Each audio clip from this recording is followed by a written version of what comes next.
नाशिकमधील टीसीएस धर्मांतर आणि लैंगिक शोषण प्रकरणातील 4ही आरोपींना 2 मे पर्यंत पोलीस कोठडी। तौसिफ अत्तार, दानिश शेख, शाहरुख कुरेशी आणि रजा मेमन यांना पोलीस कोठडी।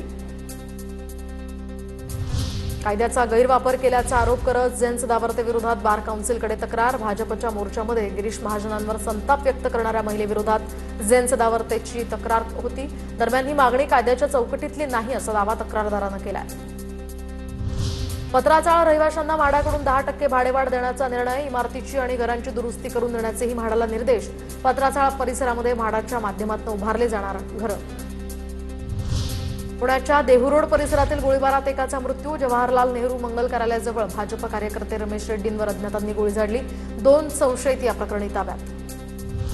नाशिकमधील वृक्षतोडीवर हरित लवादाकडून 19 जूनपर्यंत स्थगिती, तर वृक्षतोडी विरोधातील प्रकरणात स्थगिती प्रकरणाची उठवण्याची मनपाची मागणी राष्ट्रीय हरित लवादानं फेटाळली। आपत्कालीन परिस्थितीमध्ये झाडं तोडण्यासाठी लवादाची पूर्व परवानगी बंधनकारक। मुंबईतील एकाच कुटुंबातील 4घांच्या मृत्यूच्या प्रकरणी शरीरात पेनकिलर सदृश्य पदार्थ आढळल्याची शक्यता। रात्री जेवणात बिर्याणीनंतर कलिंगड खाल्ल्यानं कुटुंबियांचा मृत्यू झाल्याचा संशय।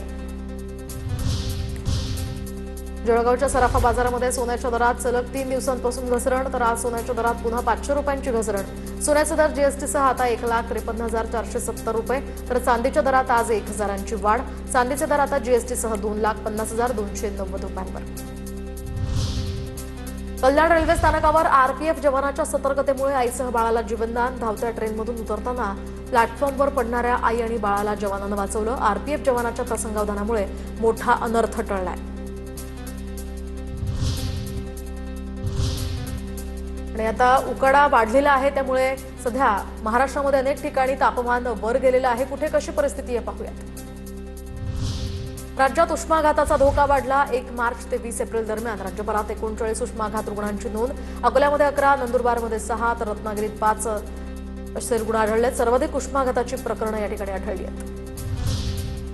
राज्यात भीषण उकाड्याचं असतानाच आता वीज संकटाचं सुद्धा सावट। भीषण उष्णतेमुळे आता विजेची मागणी 32,000 मेगावॅटच्या पुढे।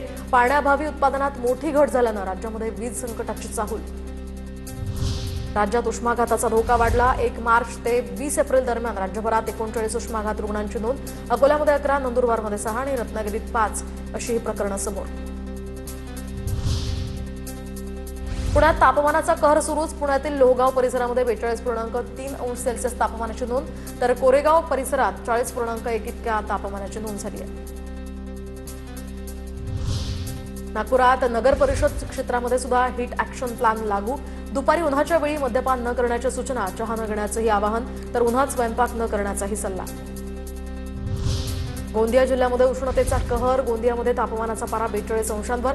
वाढत्या तापमानामुळे आरोग्य विभागाकडून सर्व रुग्णालयं आणि आरोग्य केंद्रांमध्ये उष्माघात कक्ष तयार। हिंगोलीमध्ये वाढत्या तापमानाचा फुल उत्पादकांना फटका। वाढत्या तापमानात विहिरीचे पाणी आटल्यानं फुलांची बाग करपली। शेतीमध्ये केलेला खर्च सुद्धा निघणार नसल्यानं करपलेले फुलांचे झाडं शेतकऱ्यांनी जाळून टाकलेत। चंद्रपुरात तापमानाचा पारा वाढल्यामुळे जलतरण तलावांकडे ओढा। सकाळ संध्याकाळ सत्रामध्ये होणाऱ्या जलतरण सरावासाठी एकच गर्दी। नागपुरात नगर परिषद क्षेत्रांमध्ये सुद्धा हीट ऍक्शन प्लॅन लागू, तर दुपारी उन्हाच्या वेळात मद्यपान न करण्याच्याही सूचना, चहा न घेण्याचंही आवाहन, तर उन्हामध्ये स्वयंपाक न करण्याचा सल्ला।